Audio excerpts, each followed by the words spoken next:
Single mother accepts a secret deal with a CEO to keep her child, but when love blossoms, secrets from the past change their lives forever. A story of overcoming and love that will touch your heart.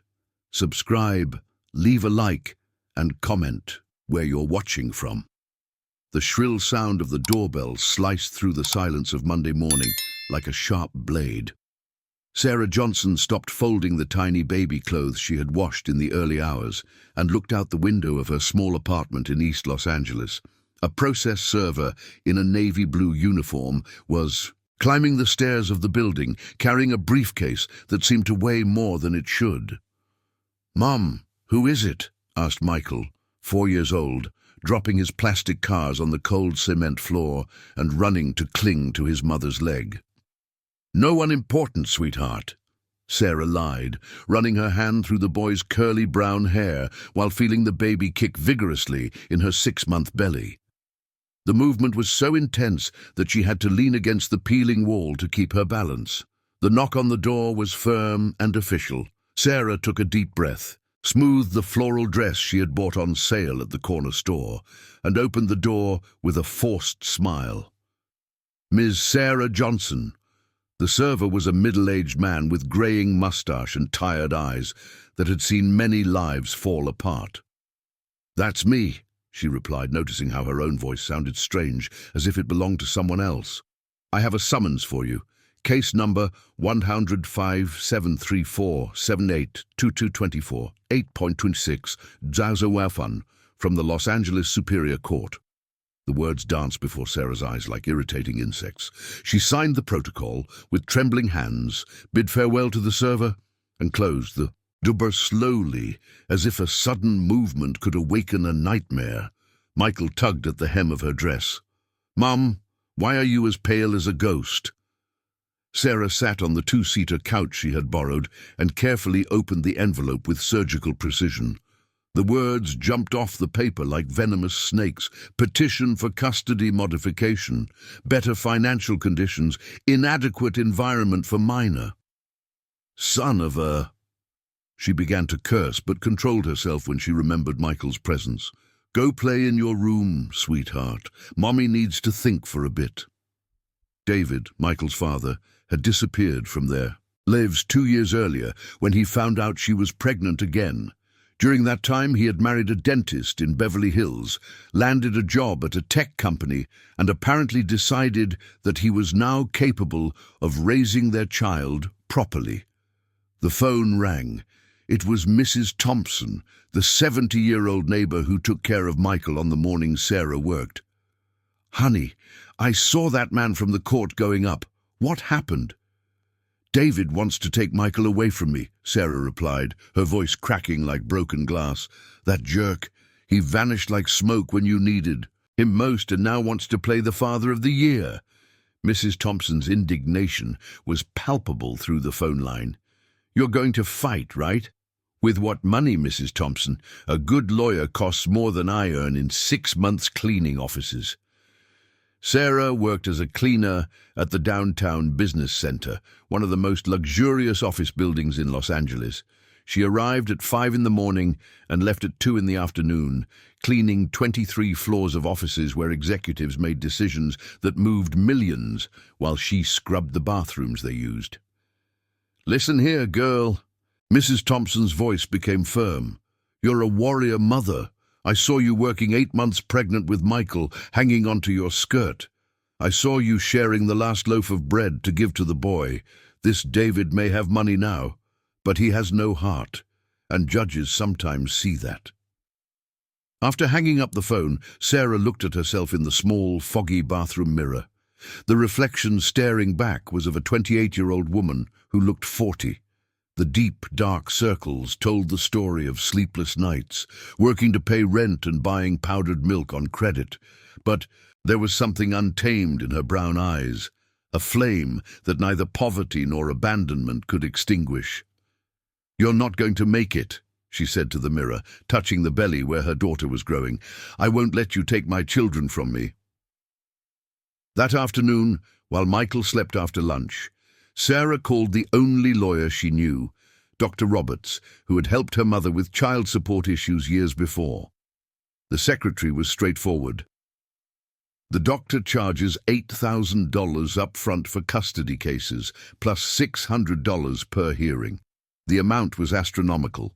Sarah earned $200 a month, paid $600 in rent, and spent the rest on food, medicine, and clothes for Michael. Saving $8,000 would take years. "Is there any lawyer who accepts payment plans?" she asked, already knowing the answer. "In custody cases? Very difficult, ma'am. It's a complex, lengthy process." Sarah hung up and let herself fall onto the couch.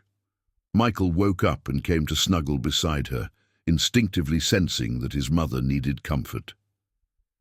"Mum, are you sad because of that paper?" "A little, sweetheart. But Mommy will figure it out. I always do, right?"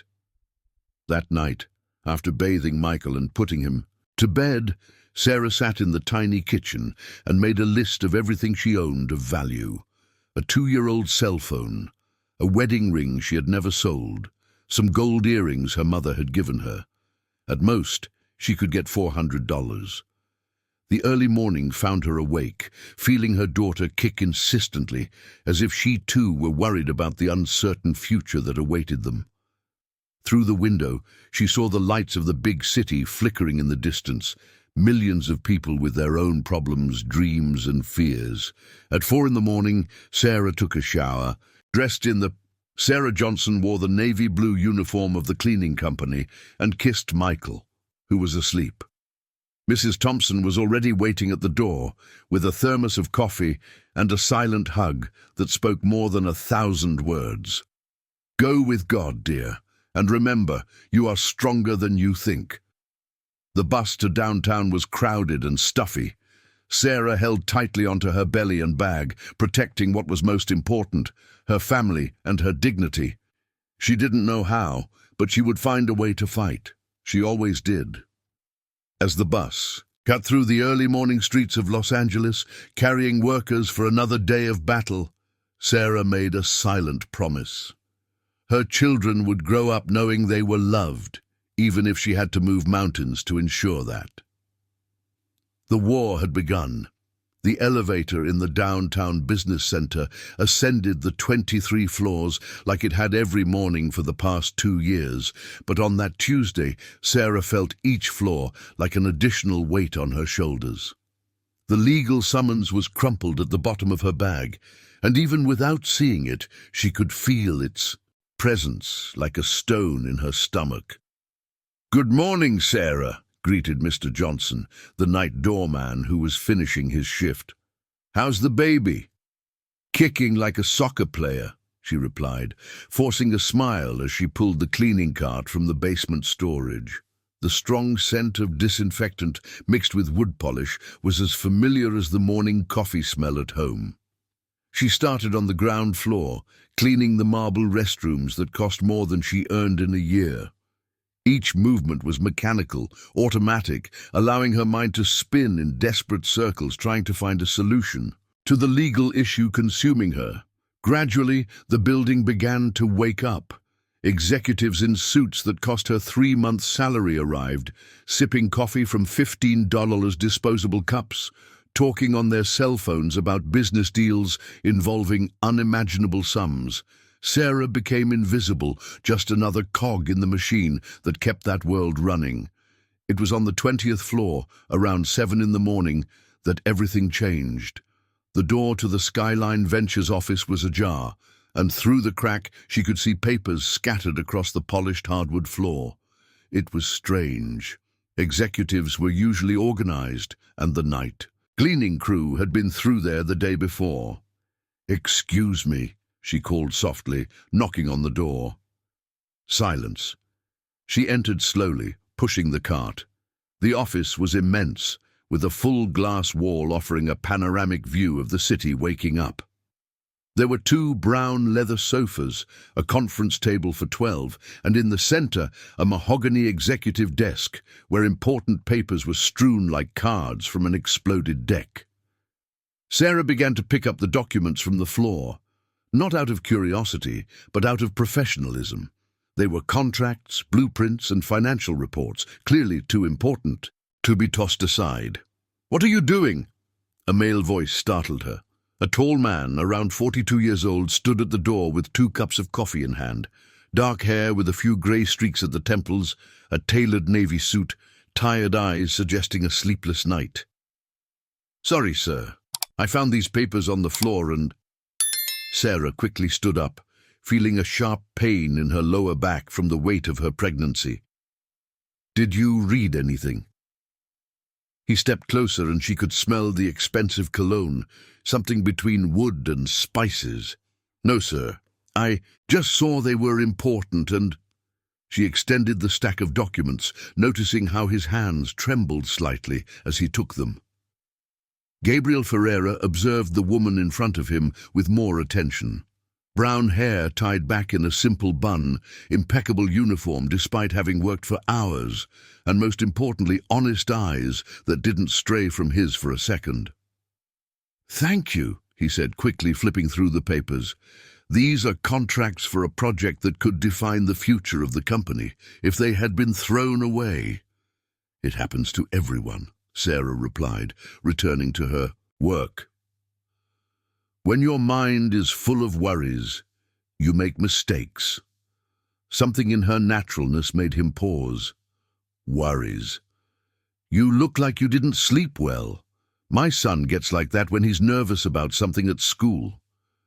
Gabriel laughed, a genuine sound he hadn't heard in weeks. "You're right, it's been several nights like that."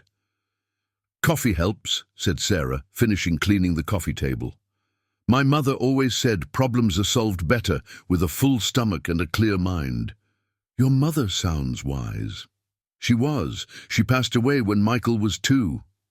Sarah's voice dropped. "But she left good advice." There was something comforting in her presence that Gabriel couldn't explain. After the torturous divorce, the legal battle with his ex-wife, and the constant pressure from his partners, that simple conversation with the cleaner was the first moment of peace he had felt in months. "Michael is your son." "Yes, he's 4, and as stubborn as his father." Sarah absent-mindedly rubbed her belly. "This one is going to be a girl. I hope she takes after me in personality." "When is she due?" "March. 3 more months." She paused, realizing she was sharing too much. "Sorry, sir. I didn't mean to interrupt your work." "You're not interrupting, and you can call me Gabriel." Sarah looked at him in surprise. In 2 years of cleaning offices, it was the first time an executive introduced himself by his first name. "Sarah," she said, returning the courtesy. "Nice to meet you, Sarah." In the following days, Gabriel began to arrive earlier, always finding Sarah cleaning his floor. The conversations were brief. He would ask about her pregnancy, and she would comment on Michael or the weather. Gradually, those morning encounters became the highlight of both their days. It was on Thursday that Gabriel noticed the deeper dark circles under her eyes. "Are you okay?" he asked, offering one of the cups of coffee he had started bringing 2 of. Sarah hesitated. The legal summons burned in her. Sarah had been carrying her conscience for 3 days, but what sense did it make to vent to a stranger? "Just family problems," she replied evasively. "Want to talk? Sometimes it helps to speak with someone who isn't involved in the situation." The kindness in his voice completely disarmed her. Before she could control herself, the words poured out. "The father of my son wants to take him away from me. He says he has better conditions now, a better house, private school, and I don't have the money to hire a good lawyer." Michael fell silent for a moment, processing the information. "How long have you been separated?" 2 years. He disappeared when he found out I was pregnant again. Now he's married to a dentist and decided he wants to be a father." "And do you think you could lose custody?" "I don't know." Sarah's voice cracked. "I live in a small apartment. I earn little. I can't afford private school. On paper, he's right. But you're the mother. That counts. Counts? Have you seen how family court works? Money speaks louder than love. Michael was well acquainted with the judicial system. He had spent a year fighting over asset division in his divorce. He knew Sarah was right. Custody cases often boiled down to demonstrating financial stability. "How much does a good lawyer cost?" he asked. "8,000 up front plus 600 per hearing." The amount was insignificant to Michael. He spent that much on a business dinner, but for Sarah, it represented months of work. "And what if you could get the money?" "How? Rob a bank?" Sarah laughed bitterly. "No, Mr. Michael, some things in life we have to accept that there's no way around." "Not always," he said softly. When Sarah finished cleaning up and left, Michael stood by the window watching the traffic on the avenue below. An idea began to form in his mind, crazy, impulsive, but it could solve both their problems. He needed a wife to improve his image after the tumultuous divorce. She needed financial stability to keep custody of her son. Perhaps there was a way for both to get what they needed. The following Friday, Sarah arrived at work, carrying more than the weight of her pregnancy. The public defender she had consulted the day before had been direct. "Ma'am, with the history presented by the petitioner and the difference in financial conditions, I recommend you accept an expanded visitation agreement. Fighting for full custody could result in complete loss." The words echoed in her head as she ascended to the 20th floor. Michael was already there, as had become customary, but this time there was something different in his demeanor. He paced back and forth behind the desk like a caged lion. "Good morning," Sarah greeted, noticing the tension in the air. "Sarah, I need to talk to you. Can you sit for a minute?" She hesitated, looking at the cleaning cart. "I have work to do, Mr. Michael. It's important. Please." The urgent tone made her sit at the edge of one of the leather chairs, her hands crossed over her belly where the baby was moving restlessly, as if sensing the tension of the moment. Michael stopped in front of the window, his back to her. "Do you know my story? Why I got divorced?" "That's not my business, sir. My ex-wife, Jessica, cheated on me with my best friend. During the process, she tried to prove that I was an absent husband, addicted to work, incapable of maintaining a relationship." He turned, his eyes fixed on hers. "She got a considerable portion of my assets and practically destroyed my social reputation." Sarah didn't know what to say. Why was he telling her this? "Now I have a problem.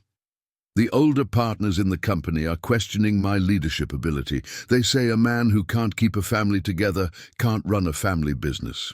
Michael moved closer, sitting in the chair across from her. "I need to prove that I can have a stable family. And what does that have to do with me?" Michael took a deep breath. "You need financial stability to keep custody of your son. I need a wife to stabilize my image. We can help each other." The silence that followed was so thick that Sarah could hear her own heart beating. "Are you asking me to marry you?" "I'm proposing an arrangement, a marriage of convenience for 2 years." Michael opened the desk drawer and pulled out a document. "Detailed contract with specific clauses. You would have access to financial resources to hire the best lawyer, as well as an address in Central Park and proven stability for the court." "In exchange for what?" "For pretending to be my wife at social events, business dinners, family gatherings, maintaining the appearance of a happy marriage." Sarah stood up abruptly, the chair creaking. "You're crazy. Do you think I'm some kind of escort?" "No!" Michael stood up too, his hands raised in a pacifying gesture. "It's nothing like that. It would be a purely professional arrangement. You would have your own room, your privacy, your independence. The only thing I would ask is for your presence at public events where I need to appear married. And after 2 years, amicable divorce. You get a substantial sum to restart your life, and I get my image restored." Sarah walked to the window, watching the traffic below, tiny people rushing to their commitments, each carrying their own burdens. "Why me? There must be plenty of women in your social class willing to do this."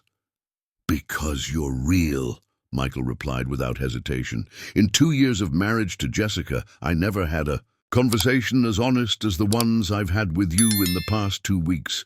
You have integrity, you're hard-working, a good mother.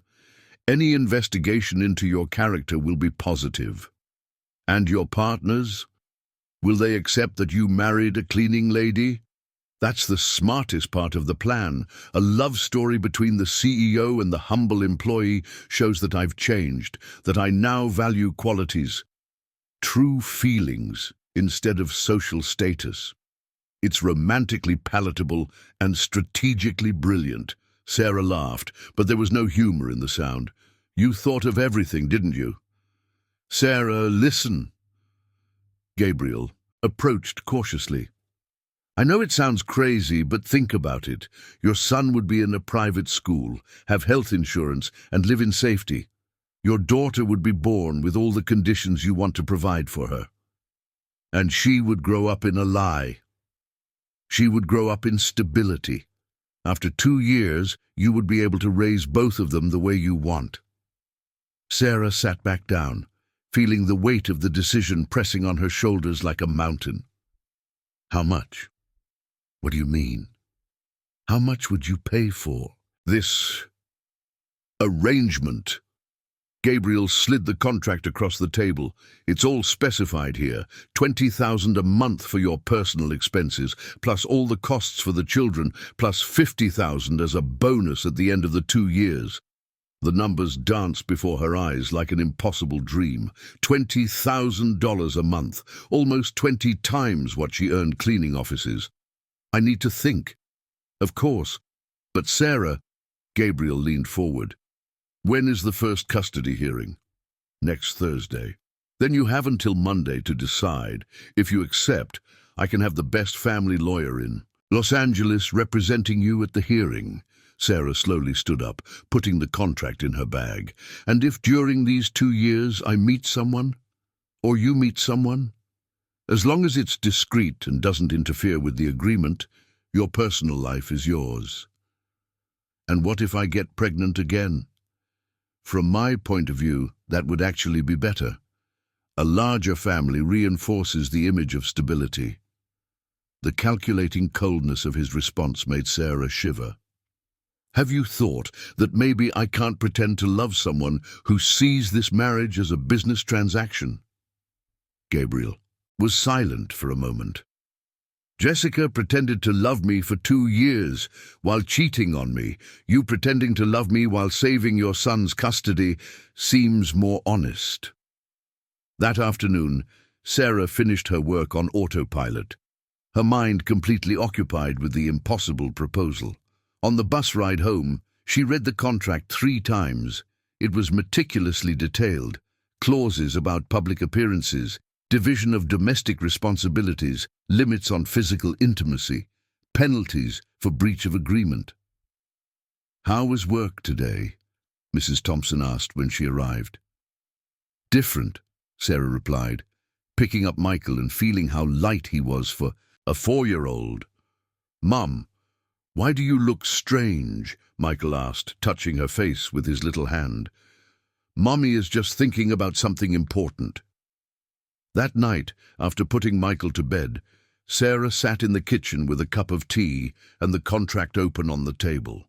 The financial clauses were too generous to be true. The personal clauses were respectful but cold. And at the bottom of the paper, a line that made her swallow hard.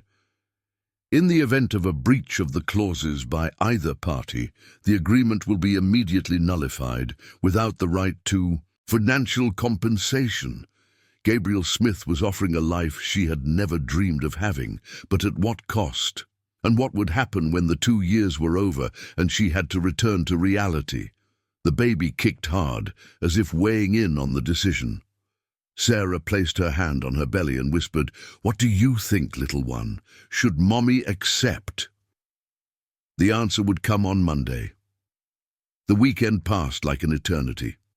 Sarah turned the contract over so many times that the pages were already crumpled at the edges. Michael noticed something was different and became even more affectionate, hugging her legs at every opportunity and asking if she was sick. "I'm not sick, sweetheart, just thinking." Thinking about what? How to explain to a 4-year-old that Mommy was considering a fake marriage to save him from being taken by his father? About adult things, honey. On Saturday afternoon, while Michael played in the small playground of the housing complex, Sarah talked to Mrs. Thompson about the proposal, omitting only the most intimate details. "Honey, are you sure this man is trustworthy?" The grey-haired neighbour shook her head with concern. "These rich people's affairs are always more complicated than they seem." "He seems honest, Mrs. Thompson, and the contract protects me and the children." "But what about afterward? When these 2 years are over, you'll have to return to reality. And then? How will you explain to Michael that his stepfather is gone?" That was exactly the question that tormented Sarah during sleepless nights. How to build a temporary family without the children suffering when everything fell apart. On Sunday, she gathered her courage and called the only person who could give her impartial legal advice, Dr. Roberts, her mother's lawyer. "Sarah, my daughter, how is the pregnancy?" "Well, doctor, I wanted to ask a question, hypothetically." "Go ahead." "If someone were to have a marriage just on paper to gain financial stability in a custody dispute, would that be a crime?" There was a long pause. "Sarah, are you considering this?" "It's hypothetical, doctor." "Well, technically, it's not a crime if both parties are adults and consent, but it's ethically questionable and legally dangerous. If the other side finds out it's a marriage of convenience, they can use that against you in court. And if they don't find out, the court usually accepts sudden financial stability if there's a plausible explanation. Marriage would be a plausible explanation." Another pause. "But honey, are you sure there's no other way out?" Sarah looked around the tiny apartment, at Michael watching television on the floor because there was no proper table, at the overdue bills stuck to the fridge. "I am, doctor." On Monday morning, Sarah arrived at the building with her decision made. Gabriel was in the office early, clearly anxious for the answer. "So?" he asked as soon as she walked in. "Before I answer, I want to clarify a few things." Sarah pulled out a chair and sat down, her hands crossed on the table. "First, my son cannot know that this is a deal. It has to seem real to him." "I agree." "Second, if at any moment I sense that you are using the kids as pawns in a game, I will walk away from this deal immediately, even if I lose everything." "Understood." "Third, I am not an actress. I cannot pretend to have feelings I don't possess. If you need a wife who shows overwhelming passion, find someone else." Gabriel leaned forward. "Sarah, you don't need to pretend passion. You just need to show cordiality in public and mutual respect at home. Can you manage that?" "I can." She took a deep breath. "I accept the proposal." The relief on his face was instant. "Thank you. You won't regret it." "I hope not. When do we start?" "Now. I'll call Dr. William Carter. He's the best family lawyer in Los Angeles. Your hearing is on Thursday, so he has 3 days to prepare. And the wedding? Civil, next week. Simple, just with the necessary witnesses. Later we'll have a small party for the partners to meet you." The speed at which everything was being organized left Sarah dizzy. "And Michael, how will I explain this to him?" Gabriel stopped shuffling the papers. "What do you think about saying we met here in the building, started talking, fell in love, and decided to marry quickly because you're pregnant? He'll find it strange. I've never mentioned you at home. Then say it was a secret because you weren't sure it would work out. Kids understand the idea of keeping secrets from adults. That afternoon, Sarah left work early. Gabriel had arranged a medical excuse for her. They needed to go together to the courthouse, to file the marriage documents, then to Dr. Williams' office to prepare the defense for the custody hearing. The courthouse was an old building downtown, with marble staircases and staff who seemed to carry the weight of 1,000 sad stories. When they handed the documents to the clerk, Sarah felt as if she was signing her own death sentence or liberation. "Ceremony scheduled for Friday at 3 p.m., the clerk informed. "You each need 2 witnesses." "I'll bring my brother and my secretary," Gabriel said. "And you?" Sarah realized she didn't have 2 close enough people to serve as witnesses, or for her fake wedding. "Mrs. Thompson, my neighbor, and maybe my cousin Lucy." Dr. Williams' office was located in downtown business center, in one of the most expensive buildings in the city. The lawyer was a stylish 55-year-old man with perfectly cut gray hair and a suit that cost more than Sarah earned in 6 months. "Ms. Johnson, I've reviewed your case. The situation is complicated but not impossible." He flipped through the paperwork on the mahogany desk. "The petitioner has a clear financial advantage, but there are points we can explore." "What points?" "The father's abandonment for 2 years, especially during your pregnancy. The fact that Michael is adapted to the current routine, and mainly," he looked at Gabriel, "your sudden change in financial condition through this marriage." "Can they question the legitimacy of the marriage?" Gabriel asked. "They might try, but quick marriages due to pregnancy are common and accepted by the court, especially if the couple demonstrates genuine compatibility." "What do you mean?" "Mutual knowledge, real interest in each other, joint plans for the future. The judge may ask personal questions during the hearing." Sarah felt her stomach drop. "What kind of questions?" "How you met, when the relationship began, plans for the upcoming child, intimate details that only a real couple would know." Gabriel and Sarah exchanged glances. They had 3 days to create a love story convincing enough to fool an experienced judge. "We're going to have to study," Gabriel said. "What do you mean?" "No details about each other's lives, hobbies, favorite foods, quirks, family history, things that real couples know." That night, after telling Michael that she had met a special man and that he might meet him soon, Sarah sat in the kitchen with an old notebook and began to make a list, "Things Gabriel needs to know about me." It felt strange to summarize a lifetime into bullet points that could be memorized like a homework assignment. But that was what her future had become. A carefully rehearsed performance where the prize was keeping her children and the punishment was losing them forever. On the other side of the city, in an apartment that cost more than she would earn in a lifetime, Gabriel was making the same list about himself, preparing for the charade that would save their respective lives. On Thursday, they would find out if they were convincing enough. Actors to deceive justice. Thursday morning dawned grey, with heavy clouds threatening rain over Los Angeles. Sarah woke up at 5, even though she didn't need to work. Gabriel had secured a temporary medical leave for her. Her stomach was churning with nerves, and the baby seemed restless too, kicking insistently against her ribs. Michael was more agitated than usual during breakfast. "Mom, why do you look like you're going to the dentist?"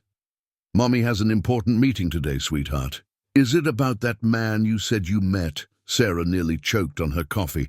In the last 3 days, she had told Michael an adapted version of the truth, that she had met a kind man at work, that they liked each other, and that he might come to meet the family soon. "It could be, son. We'll see." At 8 in the morning, Gabriel arrived to pick her up. He was driving a black BMW that looked like it came out of a magazine, and Sarah felt out of place entering that world of luxury. She wore the nicest dress she owned, a navy blue one she had bought for her cousin's wedding 2 years prior, but still felt inadequate. "Are you nervous?" he asked, noticing how she was twisting her hands in her lap. "Aren't you? We're going to lie to a judge." "We're not going to lie. We're going to tell our version of the truth." During the drive to the courthouse, John Smith, Gabriel tested him on the details they had agreed upon: his full name, profession, parents' names, favorite food, soccer team. Sarah knew everything by heart, but the words came out mechanically, like a child reciting multiplication tables. "Relax," he said, noticing the tension. "The important thing is to show that we respect each other and that you have stability now." The courthouse was an old and imposing building, with long corridors that echoed with every step.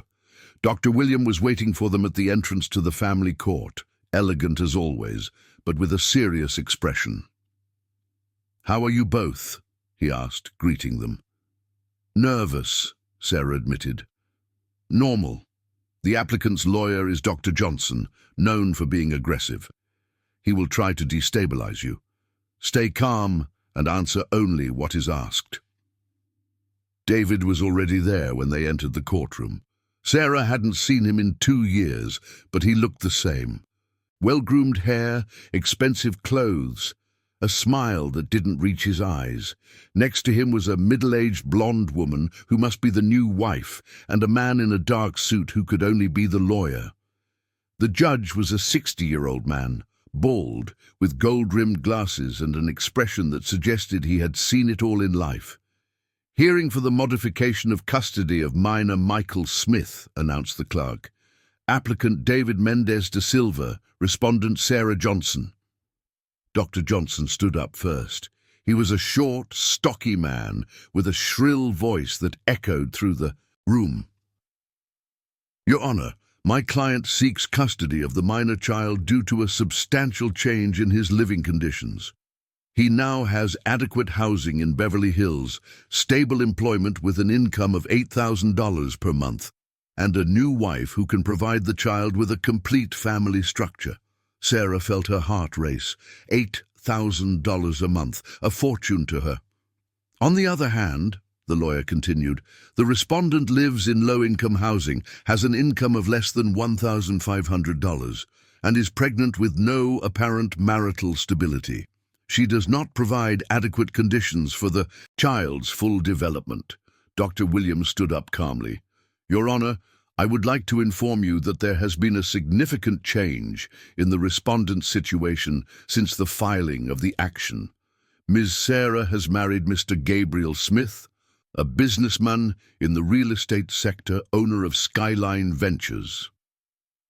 The silence in the room was absolute.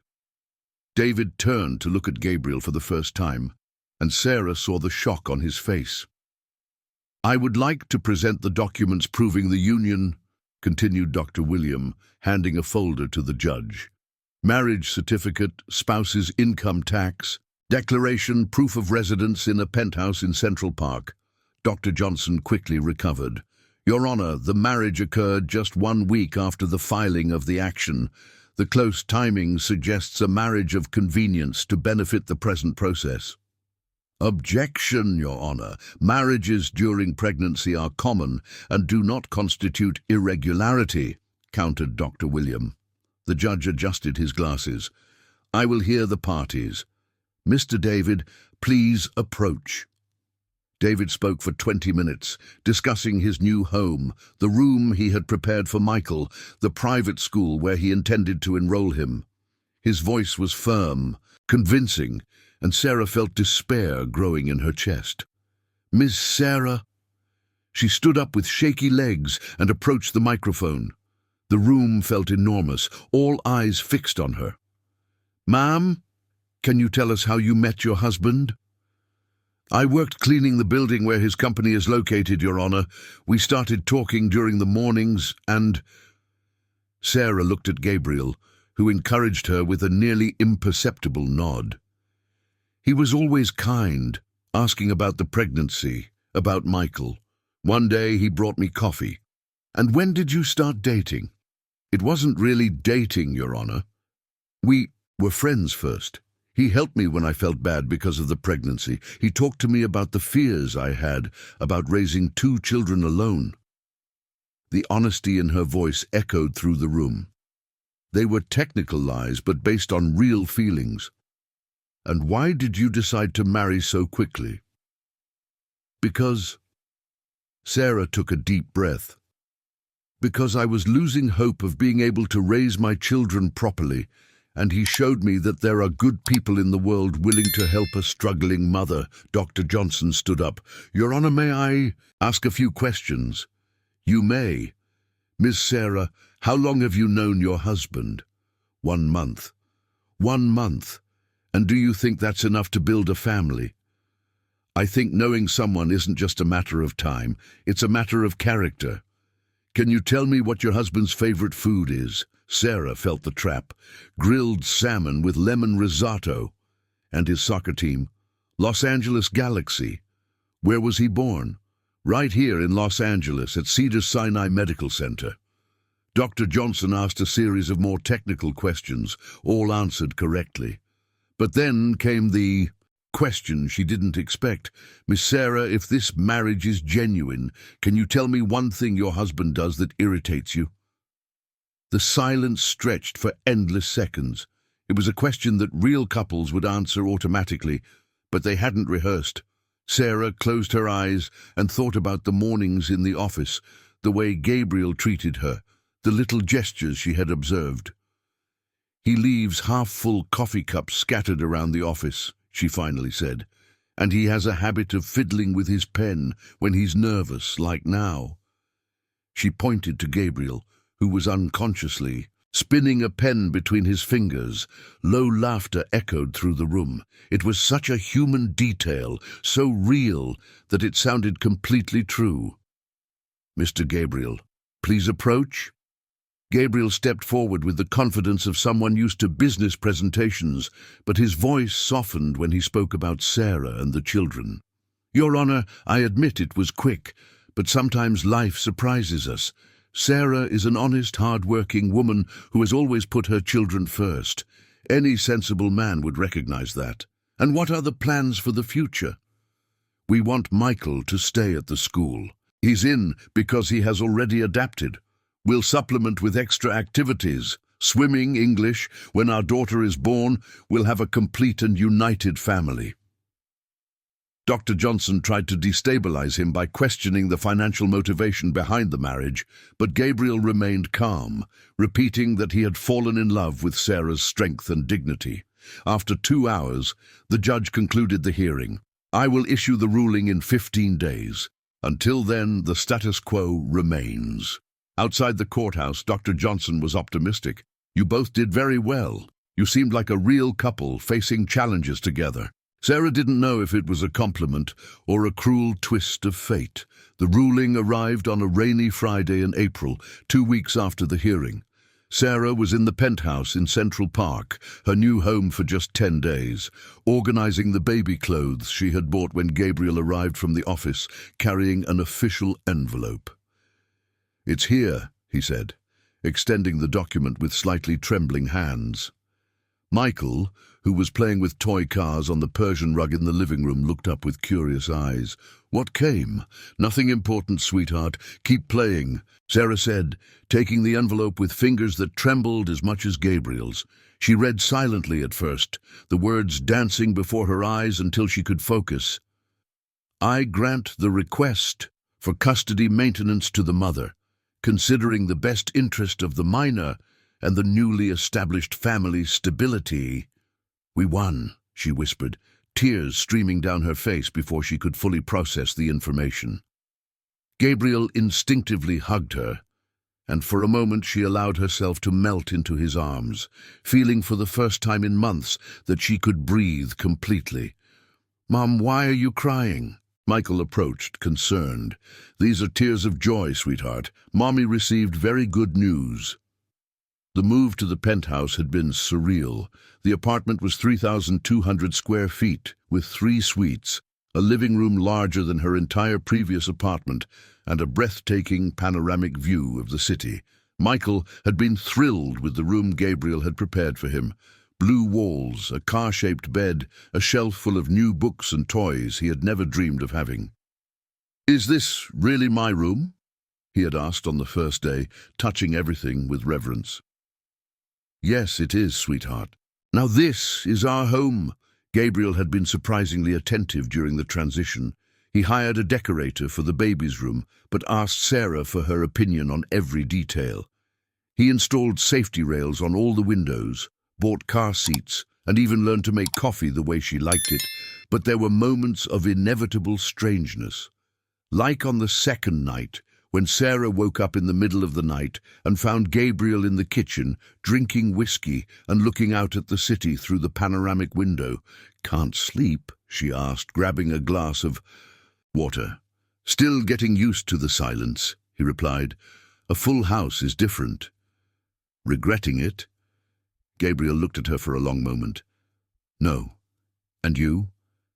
"Still processing. All of this is very big. You'll get used to it, and Michael seems to be loving it." It was true. The boy had adapted to the new home with the ease of children.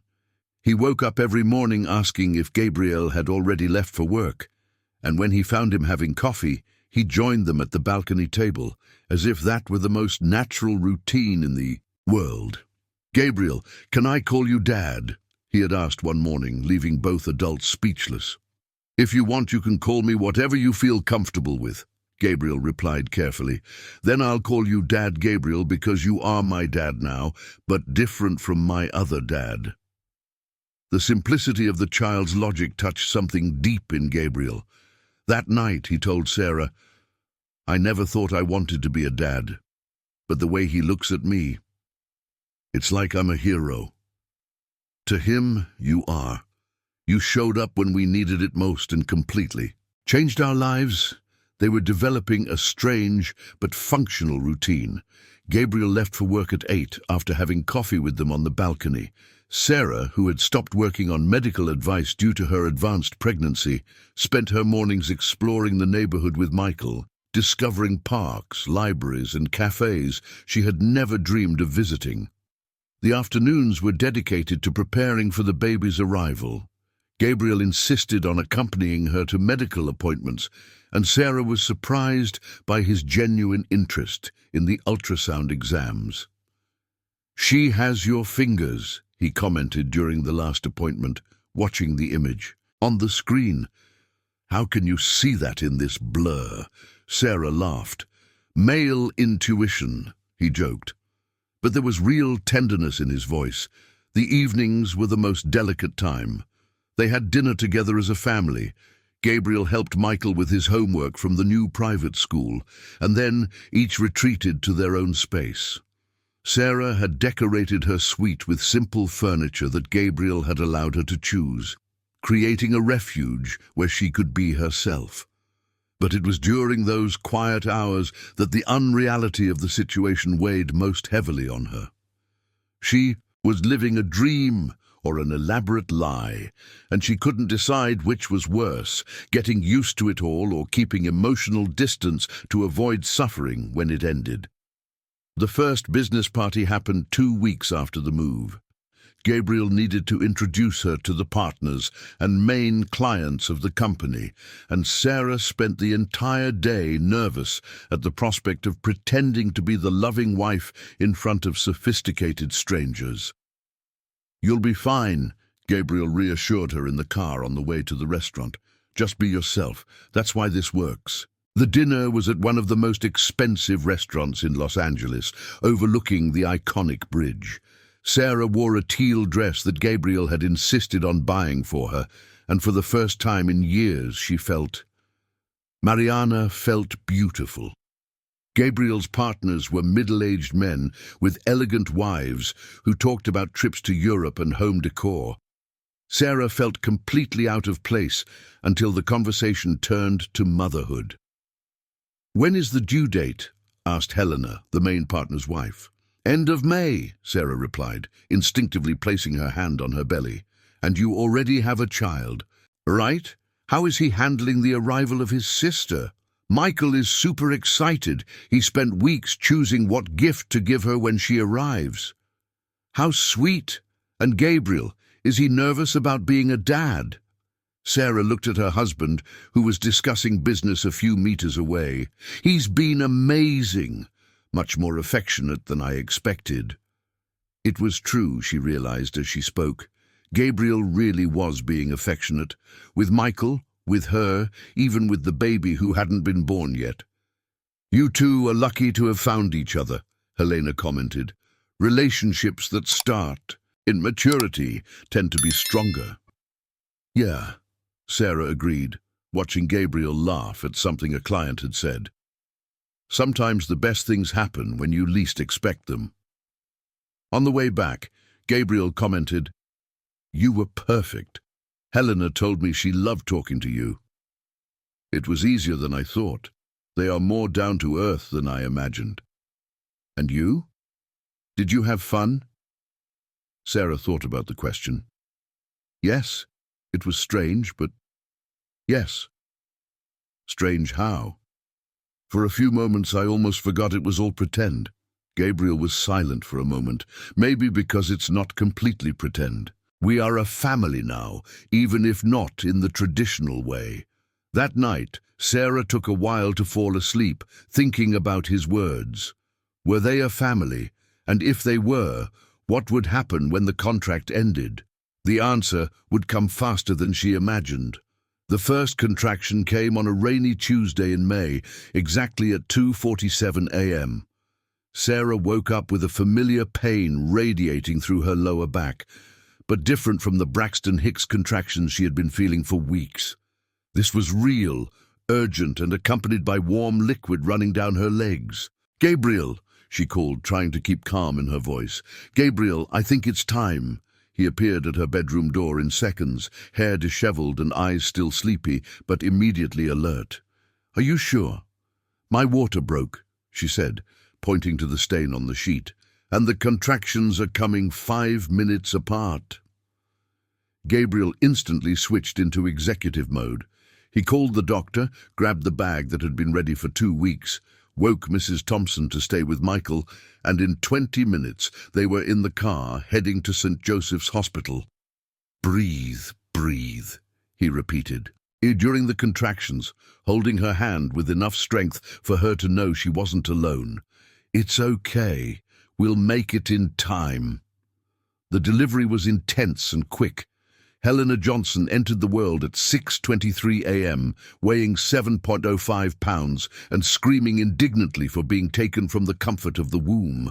When the nurse placed her on Sarah's chest, a reverent silence filled the room. She's perfect, Gabriel whispered, gently touching the baby's tiny closed fist. There were tears in his eyes, and Sarah realized they weren't performance tears. It was genuine emotion. Do you want to hold her? Sarah offered. Gabriel hesitated. I have never held a newborn. It's like holding the future, she said, helping him position his arms, firm but gentle. When Helena settled into Gabriel's chest, something changed in his expression. The mask of the serious businessman completely disappeared, replaced by a tenderness that transformed him into a completely different person. Hi, little one, he murmured. I'm Gabriel. I'll take care of you. Sarah felt her chest tighten with an emotion she couldn't name. This wasn't in the script. This wasn't part of the agreement. Michael arrived at the hospital in the late afternoon, carried by Mrs. Thompson and holding a drawing he had made for his sister. Mom, where's my little sister? She's here, sweetheart. Do you want to meet her? The meeting between the siblings was magical. Michael, usually hyperactive, became completely still upon seeing Helena sleeping in the crib next to the bed. She's tiny, he whispered. Can I touch her? You can, but very gently. When Michael touched his sister's hand with his little finger, Helena instinctively squeezed it, and the smile that lit up the boy's face melted all the hearts present in the room. She likes me, he exclaimed. Softly, Gabriel, look, She's holding my finger. She really is, Gabriel agreed, and Sarah noticed how naturally Michael had included him in the moment. She already knows she has an older brother to protect her. The first few days at home were a whirlwind of diapers, bottles, and sleepless nights. Gabriel surprised everyone, especially himself, by insisting on sharing the night shifts. "You need to recover from the delivery," he said when Sarah protested. "I can bottle feed and change diapers, but you have to work. Work can wait. This is more important." Seeing Gabriel at 3 in the morning, in wrinkled pajamas and hair standing up softly humming to Helena while warming the bottle in the kitchen, made something dangerous begin to grow in Sarah's chest. She was starting to confuse performance with reality. The first major complication came when Helena turned 1 month old. During a routine checkup, the pediatrician detected a heart murmur. "It's probably nothing serious," Dr. Smith explained, "but we'll need to do some more detailed tests with a pediatric cardiologist." Sarah felt the world spin. Is it dangerous? Most murmurs in newborns resolve on their own, but we need to monitor closely. In the car after the appointment, Sarah couldn't stop crying. What if it's something serious? What if she needs surgery? What if... "Stop!"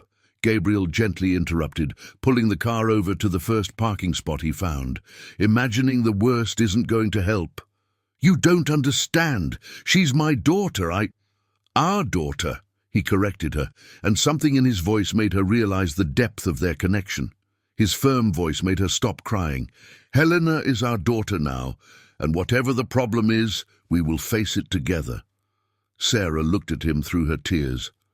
"Why are you doing this? Why are you being so real?" Gabriel fell silent for a long moment, his hands gripping the steering wheel.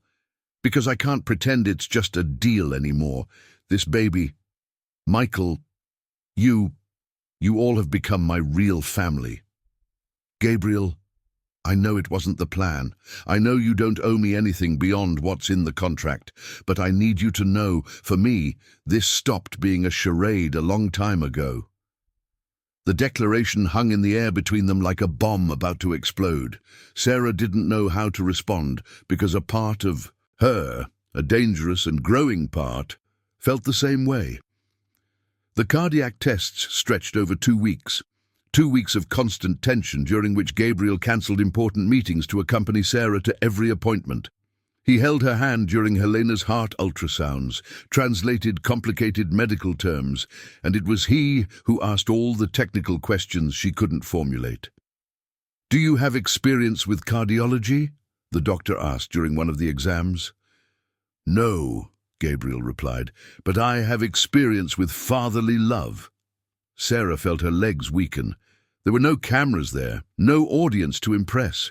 It was just an honest declaration to a doctor they didn't know. The final result came on a Friday, an innocent murmur that would disappear on its own in a few months. Helena was perfectly healthy. "Thank God," Sarah sighed, hugging her daughter tightly. "I told you everything would be fine," Gabriel said, but she could see the immense relief in his eyes. That night, after putting the kids to bed, they sat on the balcony sharing a bottle of wine, the first alcohol Sarah had consumed since before the pregnancy. "Thank you," she said suddenly. "For what?" "For staying throughout this whole situation with Helena. For genuinely caring." Gabriel twirled the glass between his fingers. "Sarah, I need to tell you something." His serious tone made her alert. "What?" "Jessica is back." Sarah felt her stomach drop. "Your ex-wife. She called yesterday, wants to see me, says she made a mistake, that she wants a second chance. And you want to see her?" Gabriel took a long time to respond, and the silence was deafening. "I don't know. For 3 years I dreamed of this moment, imagined her asking for forgiveness, wanting to come back. And now? Now I have a family. I have you. Michael, Helena, I have something real." He looked her directly in the eyes. But I need to be sure that you want this too. Not as a deal, but as a real life. Sarah felt her heart race. It was the question she had been avoiding asking herself for weeks. I need to think, of course. But Sarah... Gabriel held her hand. Know that regardless of your answer, you will always have my support. The original agreement remains valid. I just wanted you to know that for me, this has become much more than a contract. That night, Sarah stayed, awake, watching Helena sleep in the crib next to her bed. In 6 months, her life had changed completely. She had a beautiful home, financial security, a man who treated her children as if they were his own. But was it true love, or just gratitude dressed as feeling? And the scariest part, what would happen when she had to choose? Jessica Tavares arrived in their lives like an elegant hurricane on a Monday morning. Sarah was in Helena's room, changing the baby's diaper, when she heard the doorbell ring insistently. Gabriel had left early for a meeting, and Michael was at school, so she wasn't expecting visitors.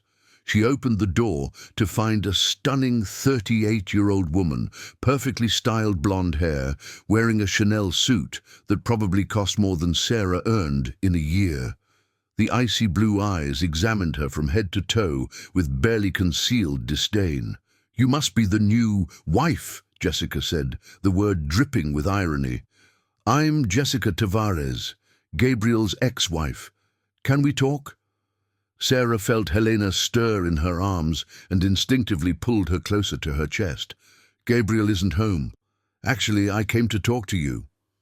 Jessica stepped inside, uninvited, scrutinizing the decor of the living room with critical eyes. Interesting what he did with the place.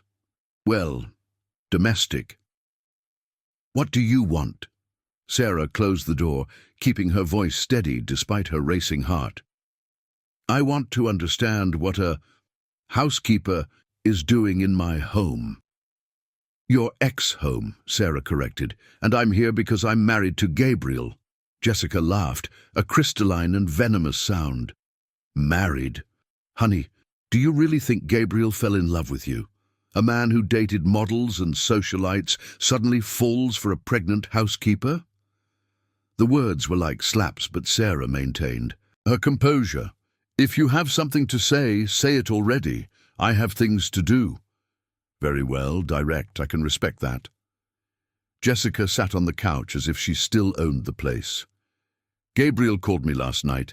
He said he's confused, that he no longer knows what he feels. Apparently, our marriage still means something to him."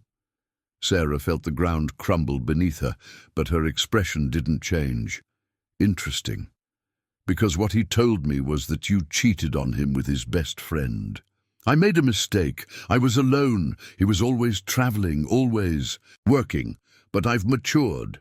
I'm ready to be the wife he needs." "And why are you telling me this?" Jessica stood up, moving dangerously close.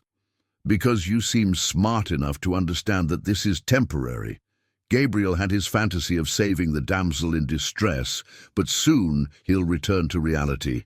Men like him don't build lives with women like you." "Women like me? Poor, uneducated, lacking class." She examined her perfect nails. "You can try to dress better, learn to use a fork and knife, but you will always be what you are, a lucky maid." Helena began to cry, feeling her mother's tension. Sarah calmed her with gentle movements, using the moment to compose herself. "Are you done?" she asked, her voice icy. "Because if you are done, you can leave." "I'm not done." Jessica opened her purse and pulled out an envelope. Inside are photos of Gabriel and me having dinner last night. Long conversations, hands held on the table, very intimate. Sarah didn't touch the envelope, but felt something shatter inside her chest. "And there's more," Jessica continued, clearly savoring the moment. "My lawyer discovered some interesting things about your marriage. The proximity to the custody process, the speed of the union. If this goes to court, it could question the legitimacy of your victory." "What do you want?" Sarah repeated, each word costing her immense effort. I want you out of Gabriel's life. Take your kids, accept a generous financial settlement, and disappear. Let him go back to where he belongs. And what if I don't accept? Then I will destroy not only your life, but his as well. The scandal of a fake marriage would ruin the company's reputation. Gabriel would lose everything. Jessica headed for the door, stopping only for one last blow. Think carefully, dear. Do you really think it's worth destroying the life of the man you supposedly love? After Jessica left, Sarah sat on the living room floor, still holding Helena, and allowed herself to cry for the first time in months. All the insecurities she had tried to suffocate came rushing to the surface like an avalanche. Was it true? Had Gabriel dined with Jessica last night? Had he lied to her? The phone rang. Gabriel. Hi, love. How are the kids? His casual tone confused her even more. Fine. Gabriel, did you have dinner with someone last night? There was a pause. Why do you ask? Just answer. I had dinner with Jessica. I was going to tell you when I got home. Sarah closed her eyes. What were you going to tell? That she wants to come back. That she's regretful, that... Another pause. That she offered me everything I've always wanted to hear from her. And that I need to be sure of my feelings before making any decisions. I understand. Sarah, listen. We'll talk later. I need to take care of Helena. She hung up before he could respond. The rest of the day passed in a blur. Sarah took care of Helena mechanically, picked up Michael from school, pretending everything was normal, prepared dinner as if her life wasn't falling apart. When Gabriel got home at 8 in the evening, she had already made a decision. I need to talk to you, she said after Michael went to his room to do homework. About Jessica, I know. She came here today. Gabriel turned pale. What? What did she say? That you are confused, that you don't know what you feel anymore, that you might go back to her. Sarah, is it true? She stared directly at him. Are you thinking about going back to her? Gabriel ran his hands through his hair, a nervous gesture she had learned to recognize. I don't know. For 3 years I hated her for what she did, but when I saw her yesterday, all the good memories came back. The good memories? Sarah's voice cracked. And us? And Helena? And Michael? Are we just memories too? You are different. You are... What are we, Gabriel? Are we real? Are we convenient? Are we temporary? I don't know anymore, he exploded. I don't know what's real and what's a deal. I don't know if what I feel for you is love or gratitude. I don't know if you are here for me or for the money. The silence that followed was deafening. Helena was sleeping in the crib. Michael was doing homework in his room, and there in the living room 2 adults faced each other like strangers. So it's decided, Sarah finally said, her voice strangely calm. What's decided? I'm leaving. Sarah, no, that's not what I meant. That's exactly what you meant. She stood up. I'm going to take the kids and leave. You need to figure out what you want without the pressure of our presence. And where will you go? With what money? I'll manage. I always have. Gabriel grabbed her by the arm. You can't take the kids. Michael is already settled here. Helena needs stability. Helena is 3 months old. She'll adjust anywhere. And Michael will understand. Understand what? That the father he gained will disappear from his life again? The question hit Sarah like a punch to the stomach. So what do you propose? That I keep pretending to be your happy wife while you decide between me and your ex? That the kids grow up in the middle of this confusion? I propose that we talk like adults, that we find a solution.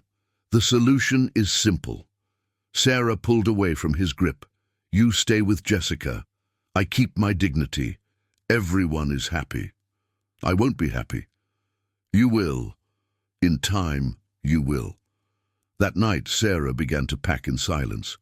Gabriel didn't come to say goodbye, and she didn't seek him out. The next morning, when he woke up, he found only a note on the kitchen table. "Thank you for everything. The kids and I will stay at Mrs. Thompson's until I get organized. Don't worry about the contract. Consider it fulfilled. Be happy, Sarah." The penthouse, which had been full of life and children's laughter, returned to the cold silence Gabriel knew before meeting them. But now, the silence hurt in a way he never knew was possible. Gabriel spent 3 days wandering the penthouse like a ghost. Michael's toys scattered around the living room had become silent accusations. Helena's empty crib echoed with cries that no longer existed. The faint scent of Sarah's perfume still lingered on the pillows, torturing him with every breath. On the 4th day, Jessica appeared with a bottle of Moet and Chandon and a triumphant smile. "Ready to restart our—" "What is life?" she said, kissing him on the cheek as if the last 3 years had never happened. Gabriel watched her. Perfect skin, a body sculpted in expensive gyms, the studied elegance that had once fascinated him. But something was wrong. Where he once saw sophistication, he now saw artificiality. Where he once saw class, he now saw coldness. "Jessica, I need to ask you a question." "Of course, love." She poured champagne into 2 crystal glasses. "Why did you come back? What has changed?" "I already told you. I've matured. I realized I made a terrible mistake." "But why now? Why not 6 months ago? A year ago?" Jessica hesitated for a fraction of a second, enough for Gabriel to notice. "The timing was never right before, or I wasn't interesting enough before." "What are you talking about?" Gabriel walked to the window, watching the traffic in downtown business center below. "The company has grown 40% since our divorce. I closed the biggest contract in Skyline Ventures history last month. I'm worth much, more now than when you left me." "Gabriel, you're being paranoid." "I'm being realistic." He turned to face her. "During our marriage, you complained that I worked too much. Now that I work even more, suddenly that's not a problem. People change." "They do." Gabriel picked up one of the photos that Sarah had left behind, Michael and Helena sleeping together on the couch. "I've changed. I discovered what it means to have a real family." "That housekeeper and her kids?" The disdainful way Jessica referred to them felt like a slap in the face. "That housekeeper taught me more about love in 6 months than you did in 3 years of marriage." "Gabriel, you're being ridiculous. You're romanticizing a situation that was clearly convenient for both of you." "It was convenient at first," he admitted, "but it became real. Sarah never asked me for anything. She never complained about my work hours. She never made me feel inadequate. And the kids—" His voice choked. "Michael called me dad as if it were the most natural thing in the world. Helena smiled when she saw me come home. You can have that with me too. We can have our own kids." "No." Gabriel shook his head. "I can't. Because I discovered that love isn't about having kids. It's about choosing to be a father. And I chose Michael and Helena. I chose to be the family they needed." "And Sarah, did you choose her too?" Gabriel fell silent for a long moment, the answer crystallizing in his mind with painful clarity. "Yes, I chose her. Every day I choose her." "Then why did she leave?" "Because I was a coward. Because when you showed up, all my insecurities came to the surface. Because I doubted what we had." Jessica stepped closer, trying to touch him. "Gabriel, be sensible. You barely know this woman. How can you be sure that what you feel is real?" "Because when Helena had the heart issue, Sarah didn't think for a second about using that to gain more money or attention. She just wanted our daughter to be okay. Our daughter Jessica. She never said my daughter. It was always our. She was acting." "No." Gabriel pulled his hand away from hers. "She was being a mother. She was being a wife. She was being family." Jessica stepped back, finally realizing she had lost. "So you're choosing her?" I'm choosing the truth, and the truth is that when I woke up without them here, I felt like a part of me had been ripped away. The truth is that in the last 3 days, I tried to work and could only think about how Michael was handling the new school. The truth is that every night I wake up looking for Helena's cries. Gabriel walked to the door, opening it in a clear gesture of farewell. The truth, Jessica, is that you can have my past, but my future belongs to them. After Jessica left, Gabriel called Dr. William. I need a favor, urgent. Go ahead, Gabriel. I want to annul the convenience marriage contract we made. I want it to be a real marriage, with all the legal rights and protections. Gabriel, are you sure? Once that's done, there's no going back. I'm absolutely sure, and doctor, I need another favor. I want to officially adopt Michael. How do I do that? While waiting for the lawyer to organize the papers, Gabriel rushed to the mall. At the toy store, he bought a pink teddy bear for Helena and a plastic toolkit for Michael. At the jewelry store, he bought an engagement ring, not the biggest or most expensive, but the one that looked most like Sarah. Simple, elegant, true. At the florist, he filled the car with sunflowers, her favorite flowers, as he had discovered in a casual conversation weeks before. It was 4 in the afternoon when he parked in front of the building in East Los Angeles, where Mrs. Thompson lived. The contrast with Beverly Hills was brutal. Old building, peeling walls, stairs without an elevator. But for the first time in days, Gabriel felt hopeful. He climbed to the 3rd floor carrying flowers, gifts, and his heart in his hands.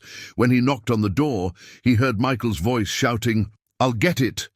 The door opened, revealing the boy, who froze for a second before throwing himself into Gabriel's arms.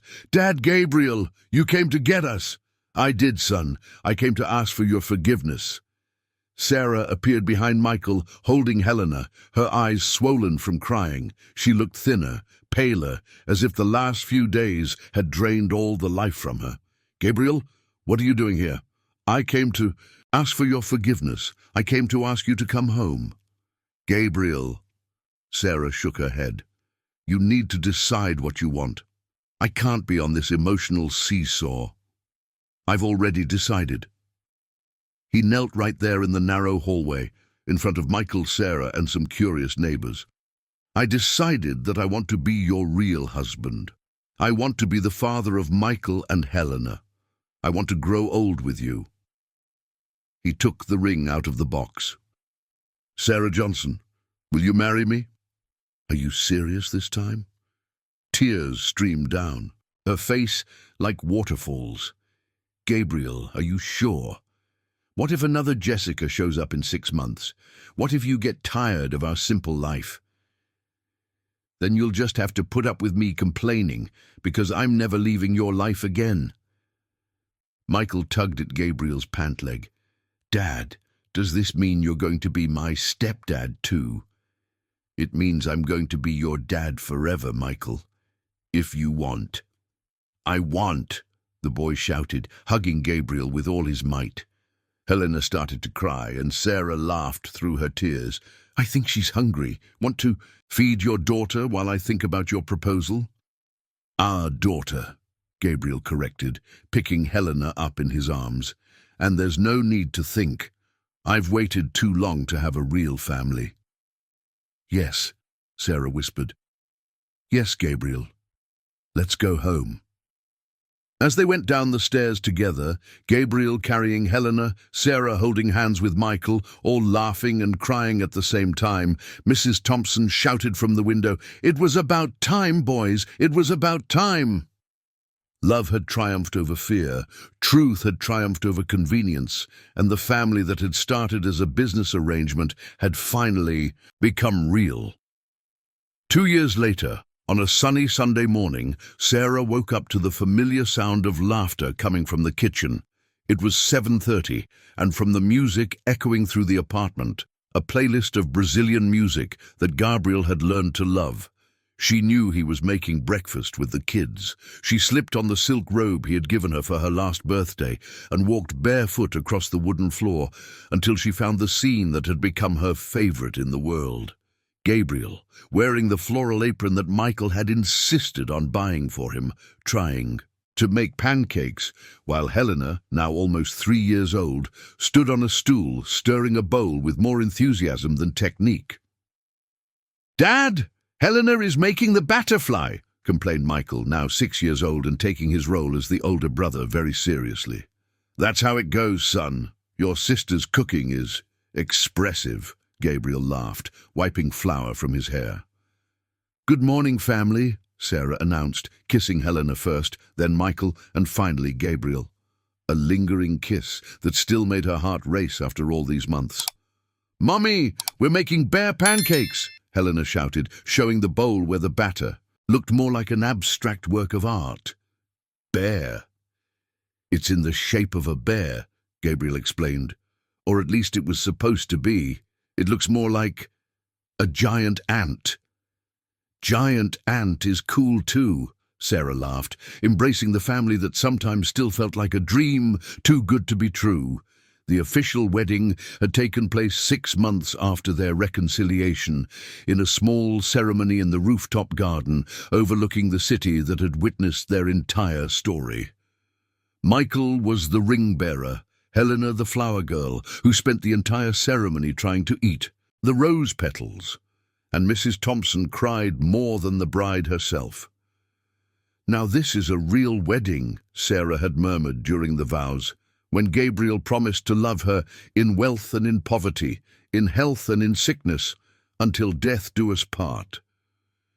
"It was always real to me," he had replied, placing the ring on her finger that she would never take off.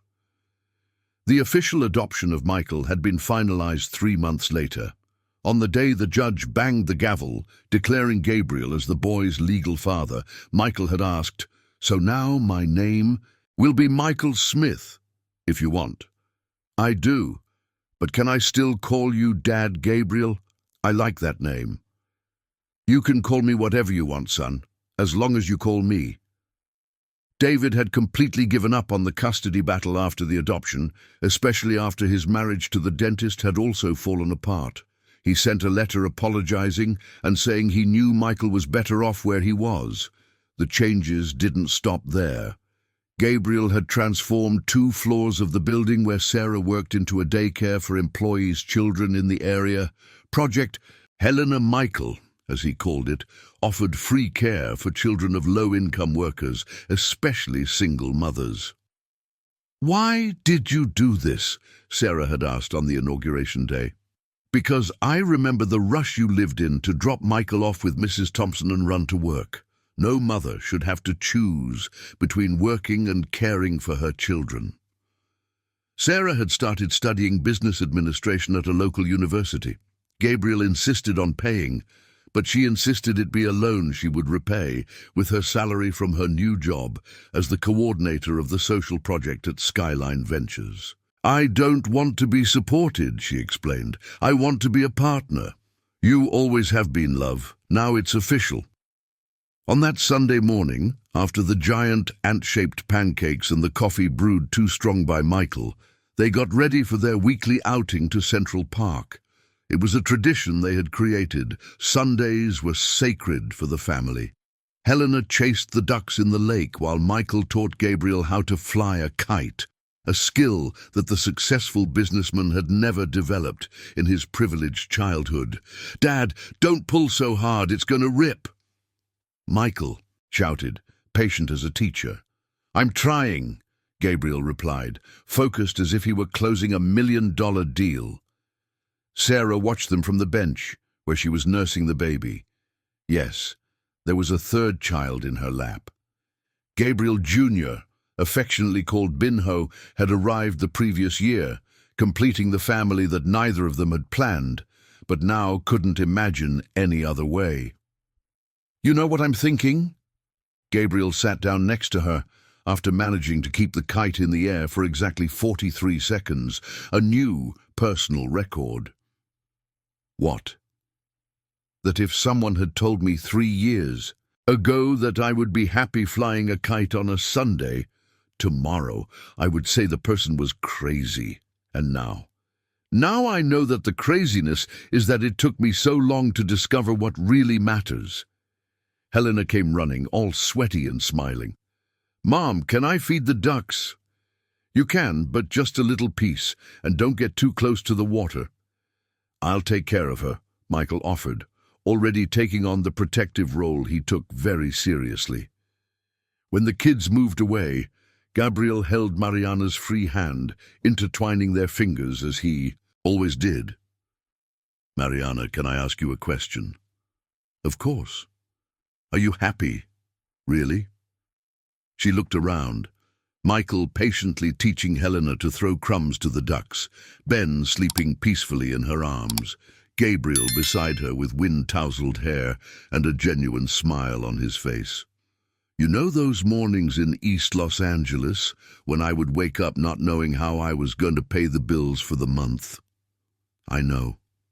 I thought happiness was not having to worry about money. I thought it was having a house, a car, private school for Michael. And now I know happiness is you letting Helena paint your nails pink. It's Michael asking you about math homework as if you were the smartest person in the world. It's waking up in the middle of the night to feed Ben and you competing with me to see who will get up."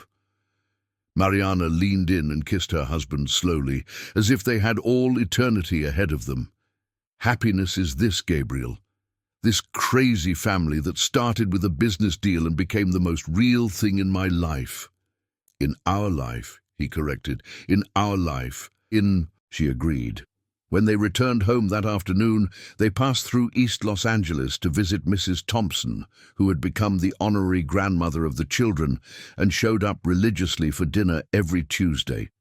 "How are my grandchildren?" she asked, distributing kisses and lollipops in equal measure. "Growing up too fast," sighed Mariana. "That's how it is, dear. Life flies by when you're happy." That night, after putting the 3 kids to bed, a process that now took an hour with stories, songs and negotiations for 5 more minutes awake, Gabriel and Mariana sat on the rooftop terrace as they did every night. "Gabriel? Thank you." "For what today?" "For having the courage to seek me out that day. For risking your heart on a crazy bet." Gabriel smiled, pulling her closer. "Mariana, it was the best business decision I've ever made in my life." "Business decision?" "Invest in love. The return has been infinite." They stayed there, watching the city lights that had witnessed their entire journey. From the day they met as a cleaner and a businessman to that night as husband and wife, as a true family, sometimes love comes disguised as convenience, Mariana thought. Sometimes the family you build is stronger than the one you inherit, and sometimes the best stories start with a business deal and end with promises of forever. On the coffee table, the original contract was still kept in a drawer, not as a reminder of a farce, but as proof that even the most unlikely beginnings can lead to the most perfect endings.